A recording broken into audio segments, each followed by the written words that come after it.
Voilà, voilà, voilà, voilà, voilà, voilà, voilà, voilà. Langue Poulard. Bonsoir la Guinée. J'espère que tout le monde se porte bien. Moi, alhamdoulilah, Dieu merci.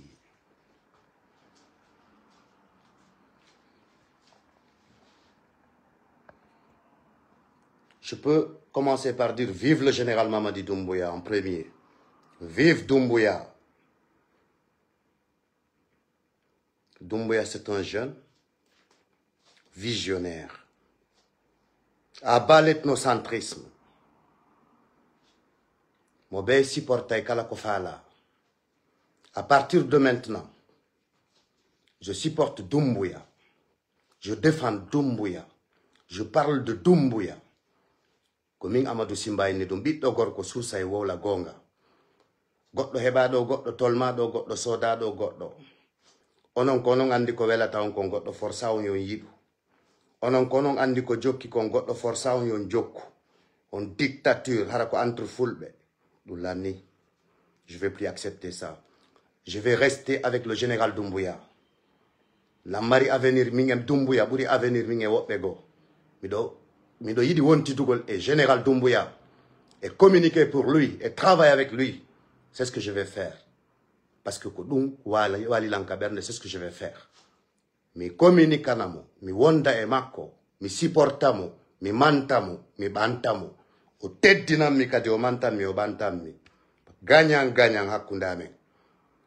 O andita non ko vrai ɓiɗɗo pullo woni artude makko un original na sama kalajo de aro o jeeja goɗɗo ma ɗum waɗa pocco paccare non un vrai homme na tawtugol mo fi wongol siranowo mo mukkal mais tawtugol mo fi ɓantugol lagine ko Doumbouya mi wonanta min andi ko mbo wonanta goɗɗo mo beyo wonan kala mo faala mo beyo jokku kala mo faala mi litanay leñol pullo fuuta non ha ñande yawmal qiyam kono politique e pullo fuuta. Ils font deux. Politique et maninkadio, ils font deux. Politique et sosodio, ils font deux. Politique et forestier, ils font deux. À partir de maintenant, qu'on fait, mi attaque politicien, mi hacha kaidou, mais je vais communiquer pour le général. Kodumini. Comme il a retourné d'or. Mi attaque général, on a donc quel deka. Nami on donc quel lande. Koko yit donc on quel landon. Ononsion quel lali wopbe quel lay. Onon si kelko son kellali wobbe kellay son wadali keur wobbe waday keur si on yenni wobbe waccay si donc si tay ko manigance watton wobbe go wowlay droiture. À partir d'aujourd'hui, moi Amadou Simba, je vous supporte monsieur le général. Je suis derrière vous. Et vous avez un vrai homme qui vous supporte, quelqu'un qui dit la vérité tout le temps. Personne. À partir d'aujourd'hui, Doumbouya me wonani, je reste avec lui. T'as des vidéos, on voit dans photo Mamadi Doumbouya, il nomme mo vive Doumbouya, Wengon, Kapaz, Jimon, Kala Guinéenjo. Komin andi konto wonta. Na ono andi konto mi wonata. Komin andi kon mi supportata. Ona ono andi kon mi supportata. Goto anda fus. Ko onon kadi ko kawelta on don wondo. Moy ni tayon ka wondon don on warday.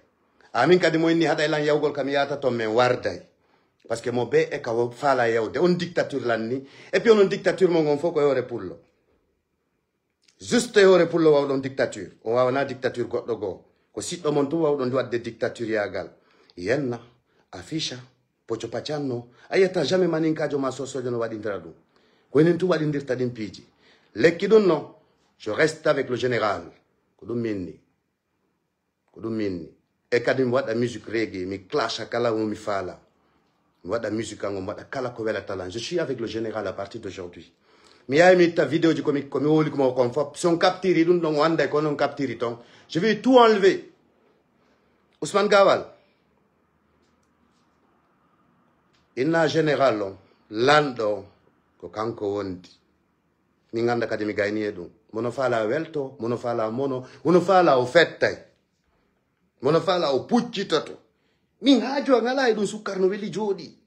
Mi sofintina kay dum.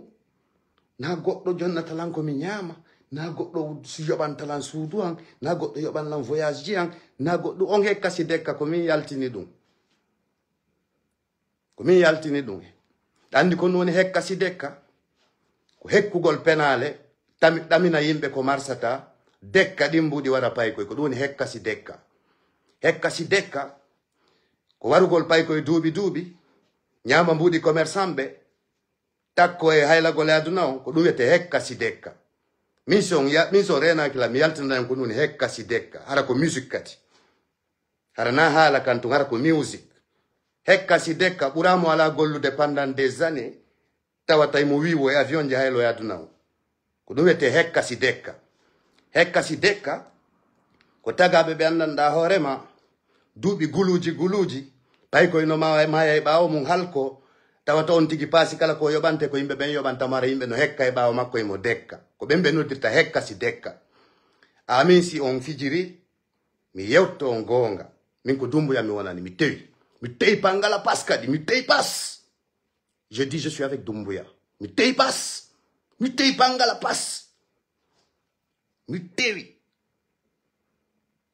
pas je suis avec Doumbouya et je supporte Doumbouya il est brave aussi c'est un vrai homme yimɓe bus fempike ɗo pay koye buy maayi ɗo duuɓi o kanko ko finkari wotiri o ƴetti ari o pottini lamɗo ngari o jooɗi ça c'est un vrai homme reste avec les vrais hommes si tu es un vrai homme reste avec les vrais hommes quand tu es un vrai homme ko ɗum minni si ɗon faala o innayi ko règle ji goɗɗo mi yari arana beere ma goɗɗum go darguitade nde ngay darɗade ɗande min anna min si mi yari mi alno mi yari min par ce que nawon Allah nawon annabajo nawo fus et puis kadi hekka si dekka ɓura joɗotoɗo ñama mbuɗi tawata no wiwo e avion je tawa fus tawa ara hande wala golle wala poste wala fus ko ɓe mi noddirte hekka si dekka